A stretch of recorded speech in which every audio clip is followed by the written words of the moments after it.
Bueno, mi cumpleañera hoy es mi niña Nelly Francesca Almanzar Castillo. Esa niña nació el 17 de julio y mañana está, el mes completo es de Nelly. Son patronales. El mes completo es de Nelly, ella está en celebración, en festejo. Esa odontóloga, que es su colega, mi colega, doctora, para que usted sepa, ahora ya está pensando en su especialidad. Qué bueno. Como a las mujeres no les gusta que le digan su edad, mi niña, en tus 20 años disfruta, goza mucho, tu padre te ama mucho, tu mami, tus hermanos, toda tu familia. Disfruta, tesoro, que tú eres un sol que sabes que una vez se quiso apagar, pero Dios es tan grande y aquí estás con nosotros.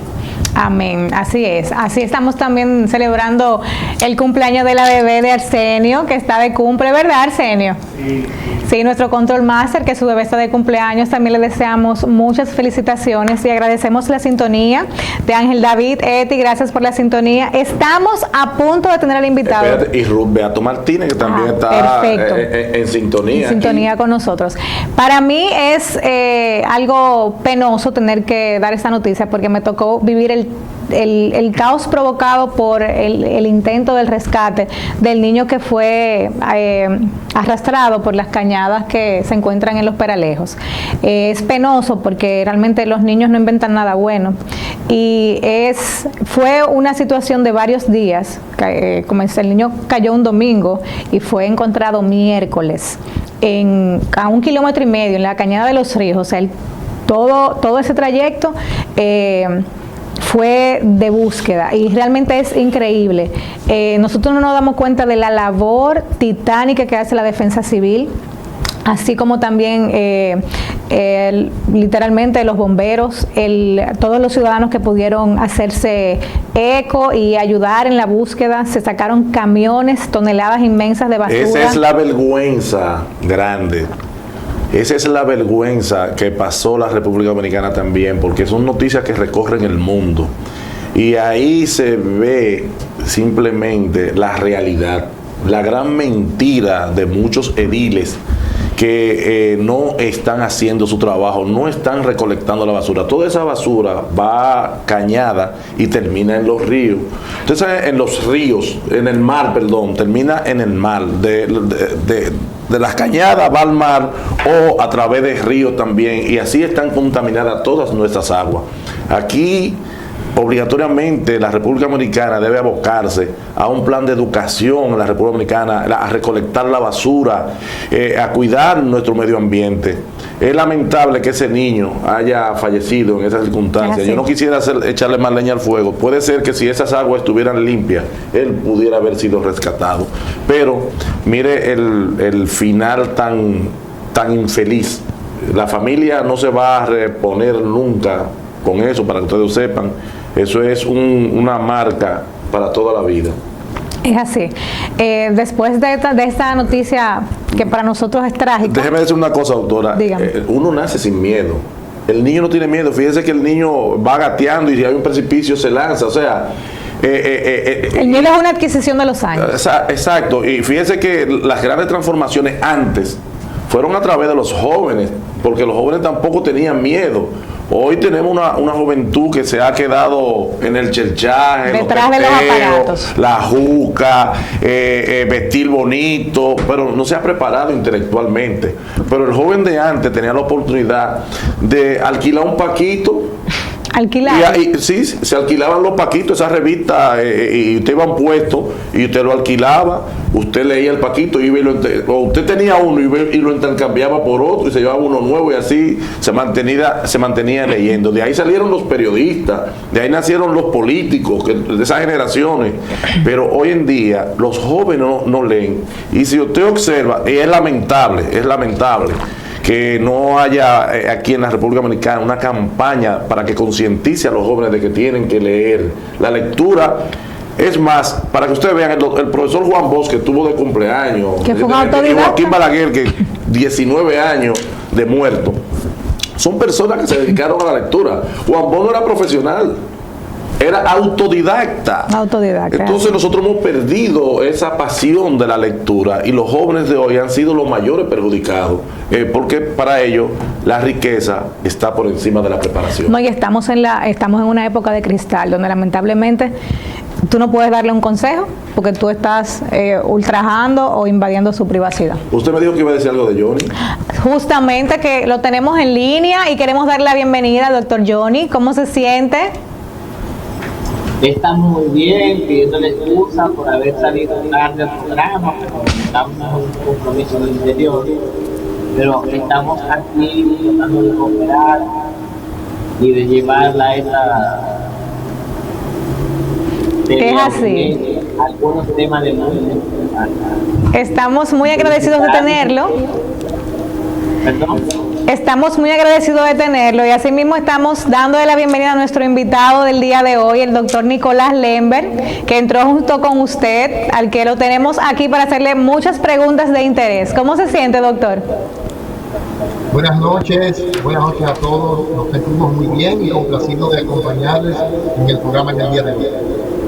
Mil gracias. Gracias, doctor Lemberg. Yo soy Rudy Almanzar.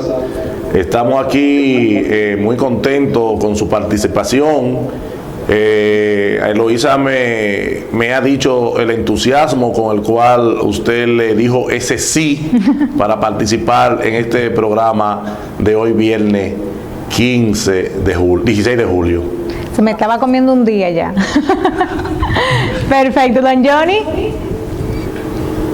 Bueno, para mí es un placer que nuestro programa es un profesional del alto nivel que hoy nos honra y que estoy seguro que podrá darle a la población las informaciones necesarias para cómo nosotros compartir lo que más preocupa al mundo entero en el momento en que nosotros, lamentablemente para algunos países, estamos siendo pioneros en una tercera dosis de la vacuna anti-COVID-19. Amén. Es así. Para comenzar de una vez con lo importante, ¿cómo ha encontrado usted su consulta respecto a los pacientes COVID pediátricos? Vemos números muy limitados en las calles. Reitero las gracias a don Johnny, al señor Rudy y a ti, Eloísa, por esta Gracias. Les decía, o les quiero decir que justamente el sí lo vi rápidamente porque como salubrista nos interesa lograr que la población se entere de las cosas de la manera más correcta. La prevención siempre va a ser superior o mejor que la curación en medicina para cualquier clase de enfermedad que se trate. Con respecto al COVID y la incidencia en pediatría, todos sabemos que los niños son menos sintomáticos y por lo tanto pasan muy desapercibidos. Sin embargo, cuando uno es acucioso o busca en cualquier caso de síntomas de sospecha e identificamos a través de los exámenes de laboratorio, vamos a ver que un número importante de niños está presentando estas pruebas con positividad. No hay una alta tasa de hospitalización en ellos, a menos que haya alguna situación que les acompañe, como cuando el paciente tiene deshidratación por diarrea o tiene dificultad respiratoria debido a las infecciones respiratorias que acompañan al cuadro inflamatorio viral del COVID.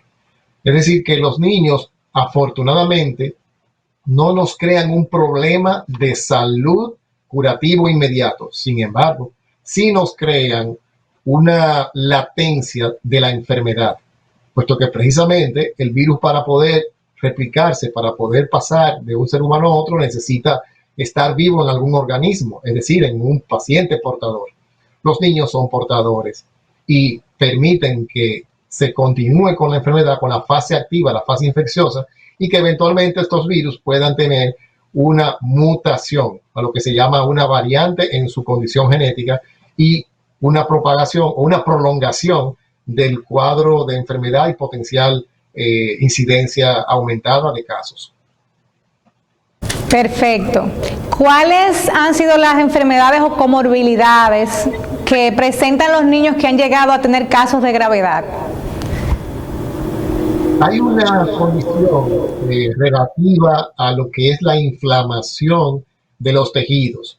En ellos no se ve el cuadro inflamatorio complicado con hemorragias como ocurre en el adulto, pero sí la inflamación de membranas, creando y teniendo en algunos casos inflamaciones hepáticas, inflamaciones de los pulmones, inflamaciones del tejido conectivo.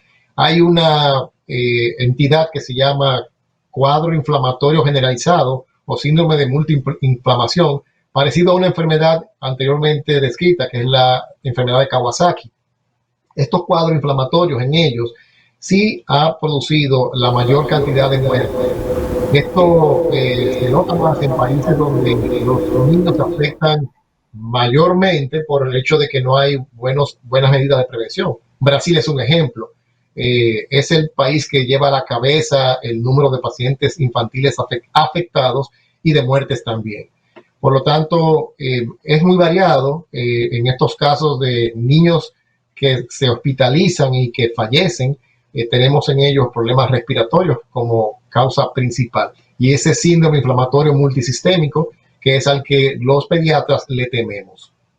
Doctor Lemberg, fíjese, se ha vendido aquí en la República Dominicana que los niños, al tener vacunas, no necesariamente contra el COVID, pero la línea de vacuna que se le aplica a un niño desde su nacimiento, supuestamente le da una inmunidad a dicha enfermedad, y por eso a los niños se les ha permitido que sigan gateando, que sigan poniendo la mano en todas partes, que se la lleven a la boca. Pero también somos conocedores que aquí en la República Dominicana no se llevan estadísticas como tienen que llevarse sobre esta enfermedad.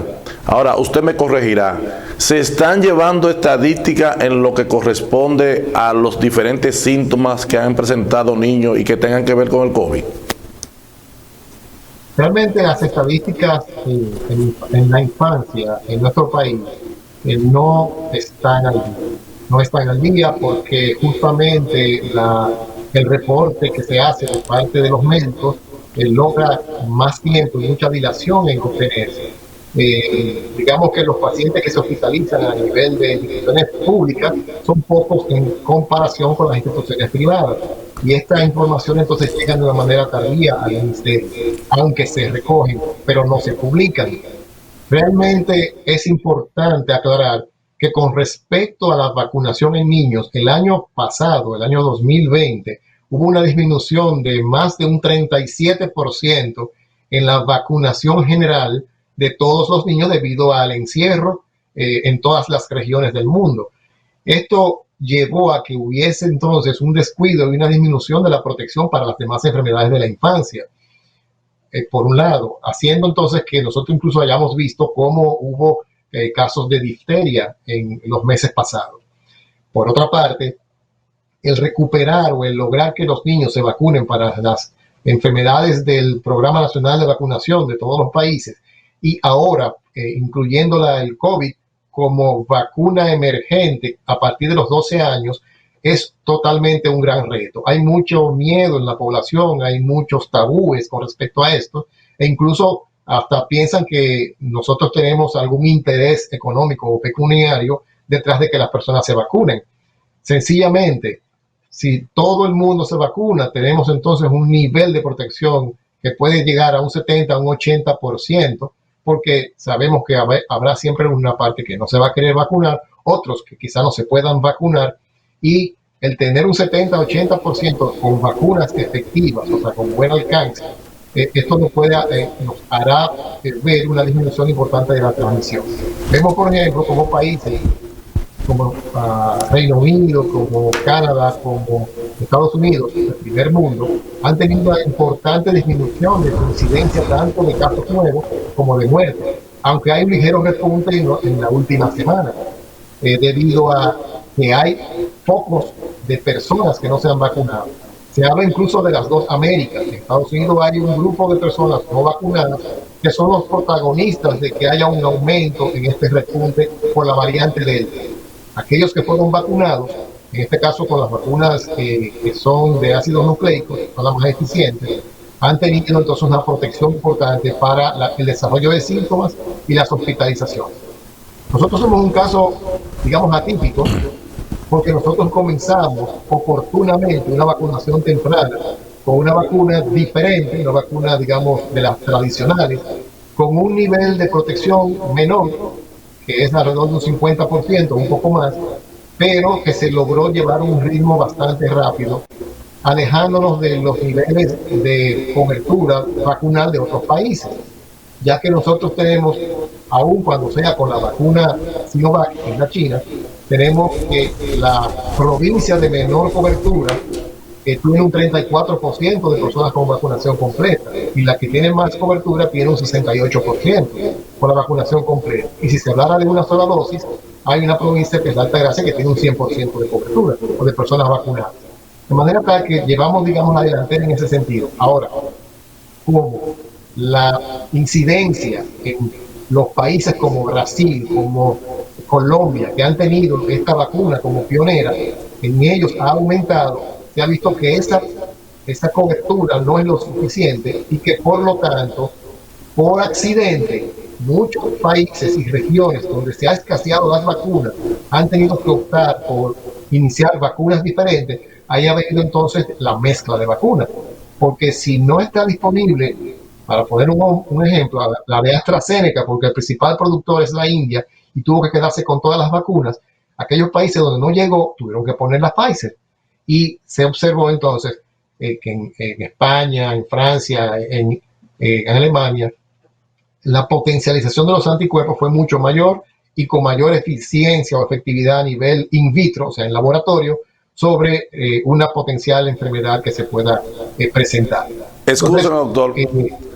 Sí. La Organización Mundial de la Salud ha referido en sus últimas declaraciones, que hacen unas revisiones cada 3 meses, de que prácticamente no están de acuerdo con la tercera vacuna, puesto que hay otros países en desarrollo que todavía no han tenido la oportunidad de obtenerla. O sea, están involucrando el factor humano. Sin embargo, en una participación hoy en un programa, El Gobierno de la Mañana, el doctor Sánchez Cárdenas, el ministro de Salud Pública, dijo que él no está de acuerdo con la tercera vacuna porque en la República Dominicana no se ha hecho ningún estudio que permita establecer la necesidad por el momento de una tercera dosis. ¿Qué piensa usted sobre eso?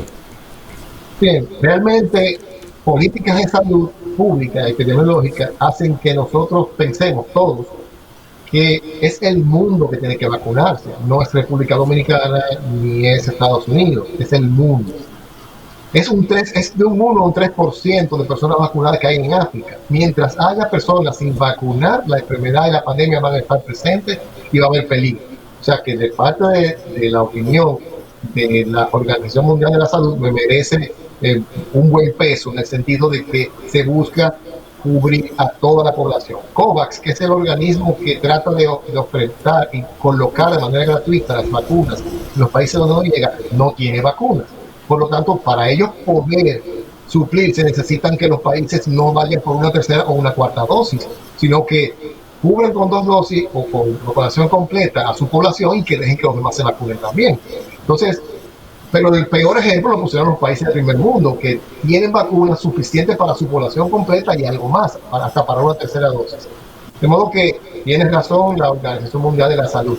Ahora, República Dominicana, como tercer mundista, no va a hacer estudios que nos lleven a ser pioneros en la investigación o en los resultados, porque para ello hay que tomar muestras de anticuerpos, enviarlos, hacer estudios in vitro de cómo funciona la vacuna o la tercera dosis de esa vacuna en los anticuerpos del individuo y cómo esos anticuerpos son neutralizantes, más o menos neutralizantes. Para poner un ejemplo, el poner una vacuna combinada, por ejemplo, de la Moderna, después que se ha puesto la persona la Pfizer, esto no tiene una gran diferencia que comparándola, por ejemplo, cuando se trata de 2 tipos diferentes, si se pone AstraZeneca con Pfizer o AstraZeneca con Moderna.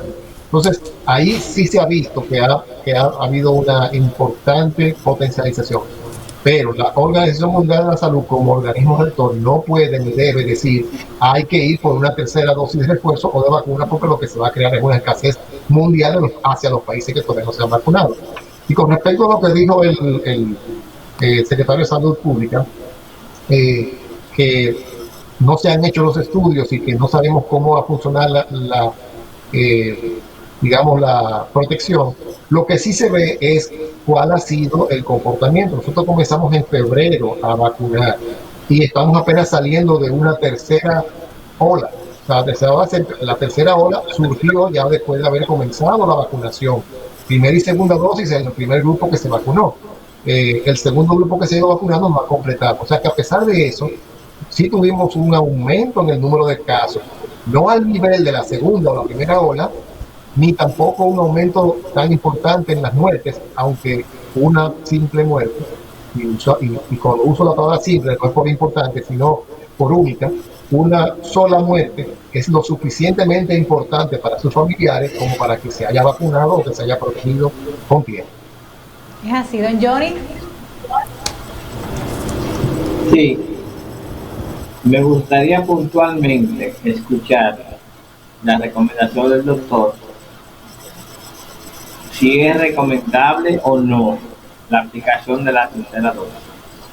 Porque en mi caso, como campesino al fin, desde que dijeron que estaba disponible la tercera dosis, yo primero la puse. Sin investigar más nada científicamente, sino que una desesperación por estar al día con lo que sí.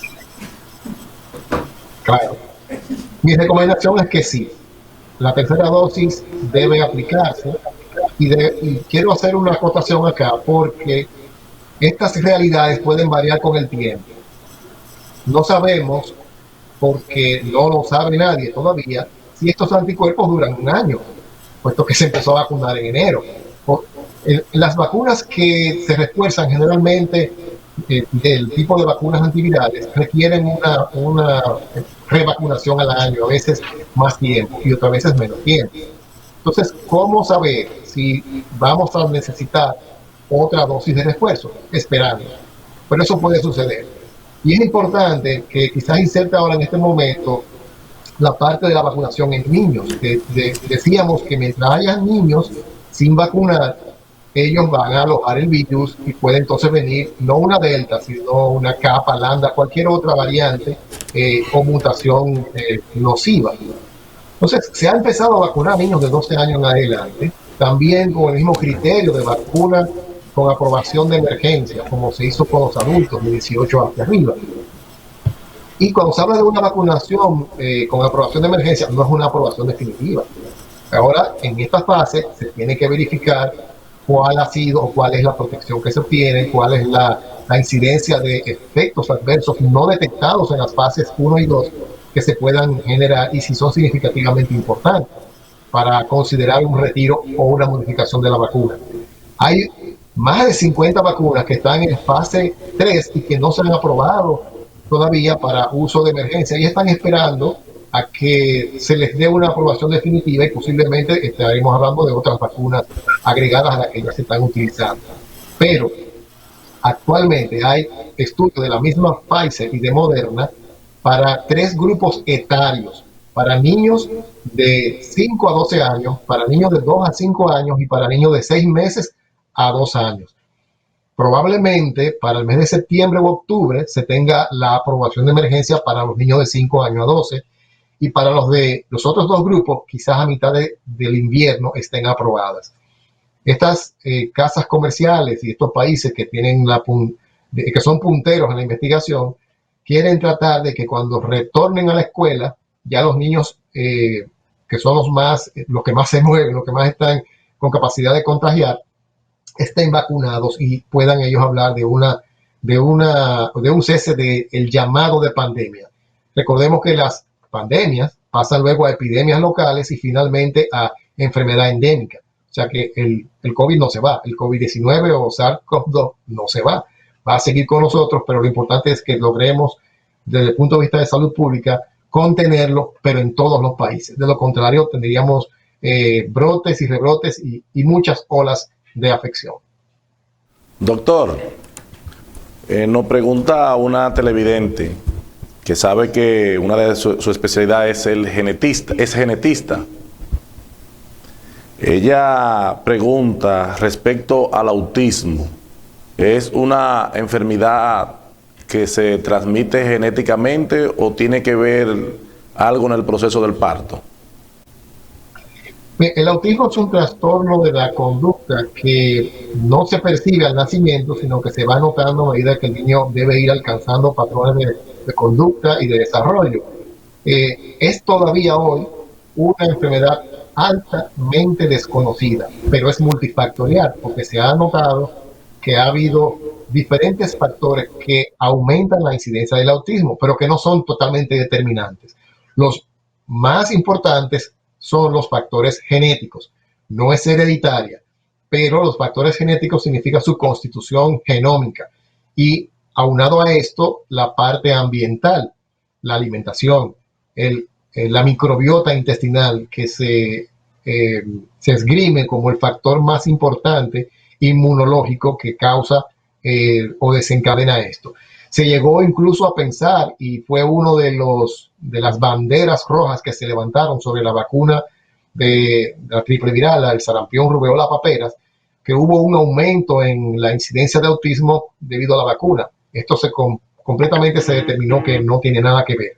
Pero fue lo que hizo que los movimientos antivacuna cobrasen fuerza. Ahora con la del COVID, también estos movimientos antivacuna hacen un gran alarde de desinformación, de una infodemia fatal. Esto es porque los movimientos antivacunas lo que tienen siempre es una lucha en contra de las grandes farmacéuticas, que tampoco es un error pensar que se hacen de dinero. Claro que se hacen de dinero. Pero en momentos de emergencia como es este, nada más hay que comparar qué pensábamos o qué queríamos hace un año. Hace un año estábamos todos añorando una vacuna y ya la vacuna está. No hay duda de que los países que no se han vacunado, que tienen poca incidencia de cobertura vacunal, están con una gran demanda de obtener vacunas, mientras en otros países que tienen vacunas hay grupos y bolsones poblacionales que no se quieren vacunar. De modo que esto tendrá que cambiar, porque definitivamente si no se logra donaciones de estos países hacia los que no se han vacunado, vamos a tener una importación y una exportación completamente constante. Pero el autismo, aunque es una enfermedad multifactorial, no se asocia a las vacunas anteriores, tampoco se asocia a las vacunas actuales ni a la del COVID. La única contraindicación que se conoce para las vacunas del COVID es que haya antecedentes de alergias importantes comprometedoras de la vida del paciente a las vacunas. Entonces, en ese caso hay que confirmar si, por ejemplo, la persona fue alérgica a la vacuna de la difteria, qué componentes tiene esa vacuna. Y no nos referimos al virus, sino los acompañantes que se utilizan para la preparación. De modo que no sean los mismos componentes. Y la otra contraindicación relativa es que los pacientes hayan tenido administración de plasma de persona convaleciente en una enfermedad grave, o que se haya puesto anticuerpos monoclonales, que son de los medicamentos antiinflamatorios que se utilizan en los pacientes que están internos en unidades de cuidados intensivos. Entonces, en esos casos es una contraindicación relativa, porque hay que esperar 3 meses a que el efecto de esto haya pasado. Pero fuera de esto no hay contraindicación. Y el gran miedo o pánico que se le tiene, que si la vacuna le están introduciendo un material genético que va a cambiar el material genético del ser humano, ya tenemos 3.500 millones de personas vacunadas, de dosis aplicadas, 3.500 millones, o sea, 3.5 billones. En el mundo hay casi 8 billones de personas. Todavía falta mucho por vacunar. No se tiene todavía un 25% de la población mundial vacunada. Cuando haya un 75%, quizás la pandemia esté frenada. De modo que hay que cooperar y hay que pensar propositivamente, porque todo aquel que ha estado en intensivo y que luego de ahí se ha ido al cementerio, hubiese querido estar vacunado. Entonces usted habla de la inmunidad del rebaño. Colectiva. Doctor, en el 1918 se conoció como la fiebre española, porque supuestamente la gripe española, ¿verdad? Que también provocó millones de muertos. Sin embargo, podríamos decir que se quedó en una parte de Europa porque no existían los medios de comunicación y de transporte. Se atribuyó incluso que fueron las palomas, los patos, que la transmitieron y la multiplicaron. Lo cierto es que quedaron pocos datos de las investigaciones que en ese momento se realizaron, y tal vez por eso, fíjese que fue un tiempo récord que se logró una vacuna contra el COVID. ¿Usted cree que para el 2121 o 2119, que ni los huesos de nosotros van a estar guardados, a menos que usted se creme y quede el polvito guardado, ya cuando aparezca una pandemia con todos los datos que se han recopilado, o no va a existir pandemia, pueda existir o no con los datos ya tan avanzados que tenemos? Bien, la pandemia de 1918, tal como lo ha dicho, tuvo un gran estrago a nivel mundial. No solamente fue en Europa, fue en todo el mundo, pero la información posterior es escasa. Aunque se sabe que, por ejemplo, España, de 6 millones de habitantes, se quedó con 2 millones.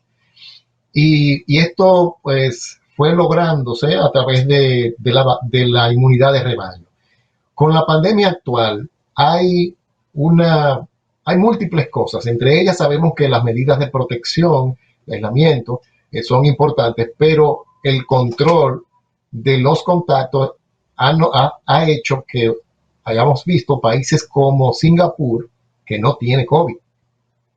Pero Singapur puso dispositivos Bluetooth en las personas, aplicaciones. O sea, si yo me ponía en contacto con un paciente con COVID, ellos tienen un registro de dónde yo estoy y de dónde no estoy. Y el gobierno tenía la obligación y el deber de saber dónde están cada una de las personas que pueden contagiar al otro. O sea que el ser humano tiene que reinventarse y enfocar cada una de las pandemias de acuerdo a lo que dispone. Sin embargo, si se logra controlar a través de vacunas y eventualmente medicamentos eficaces, o sea, antivirales eficaces, deberá corregirse o debería corregirse. Hay enfermedades como el SIDA, el HIV, que empezó en 1979, 80, 81, y todavía está presente con nosotros. Hay control, pero no hay vacuna. Y se han ensayado vacunas. Y justamente con esta fue que se empezaron las vacunas de RNA y de DNA, pero que todavía no son efectivas y que no se han aprobado. Y esa epidemia todavía está presente. Algún día puede ser que se corrija. Con esta ha sido más fácil porque el coronavirus es un virus menos complejo que el HIV, aunque resulta más contagioso, más infectante y más mortal. Pero con este escenario, quizás pudiéramos llegar a lo que pasó con la viruela, que la población colabore, que si no en algunos lugares hay que hacer un mandato vacunal. Y al final resulta que se erradicó la viruela. El polio, que todo el mundo conoció, está un 99.9% erradicado. No se ha erradicado en países que están en guerra. Porque si el vacunador va, ahí lo termina y se acaba el polio del vacunador. De modo que esperanzas sí las hay y obviamente no tan lejanas. Don Johnny, por último. Tenemos poco tiempo, Johnny, nos quedan segundos. Tiene que ser la respuesta rápida y la pregunta también. Muy brevemente, y antes que esto se acabe, yo le quiero preguntar al doctor dos cosas. La primera, si está comprobado que el COVID sale después de las 10 de la noche. Y la segunda, si después de aplicarnos la tercera dosis podemos salir después de las 10 de la noche. Bueno, solamente voy a responder una para las dos. Después de una eficiente vacunación, no debería haber ya medidas de restricción ni tampoco medidas de uso de mascarillas. No debería, pero no sabemos quién está vacunado y quién no. Mientras tanto hay que seguirla utilizando. Y con respecto a las 10 de la noche, ya es a la 1 de la mañana. Realmente, mil gracias, doctor Lember, por su compañía y por sus luces respecto a todos estos temas que nos abordan y que nos tienen justamente compelidos en tantas cosas. Para mí un placer haberlo tenido acá. Igualmente para mí, doctor, para su conocimiento, este programa se va a retransmitir el lunes a las 7 de la mañana. Así que usted podrá verse en esa pantalla grande que usted tiene en su casa ahí, usted exponiendo de manera magistral, viendo a su amiga, la doctora Eloísa, a Johnny Rodríguez y a quien le habla. Johnny.